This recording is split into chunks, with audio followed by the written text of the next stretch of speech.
من قالوا علماء شو لم يسجد أبو بكر لصنم قط في الجاهلية بالجاهلية لأندت أو تسجدوا ياكم عندك أمن قالوا جنا نبياتشن سايمتو نبي سايهونو بجاهلية جزء أباتي ودا عند بوتا وسديننا طاوت نبر بانچت يتطربه طاوت من علين ይህ ያንተ ኢላህ ነው አለኝ አለ ይህ ያንተና የኔ ኢላህ የዓለማት ኢላህ ይህ ነው አለኝ አለ እና ዕበደው እዚህ ሆነ እሱን ለሱ ስገድ አለኝና አባቴ ሄደ አለ ከዛ በኋላ እዛ ቆየሁና ለዛ ለእንጨቱ ኮኖ ለኢላህ አንተ ኢላህ አልኩት አለ አብላኝ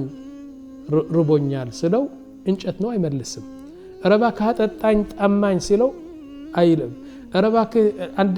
አዲስ ልብስ ስጠኝ የውልህ ልብስ እኮ አርጅተዋል ሲለው ምግብ አይሰጥም መጠጥ አይሰጥም ልብስ ማያለብስም አንተ ነህ ኢላህ አልኩና ስብርብርብር አድርገው ወጣሁ ከዛ አሉ ከዛ በኋላ በቃ የጣዖት ነገር ጠላሁት ይላሉ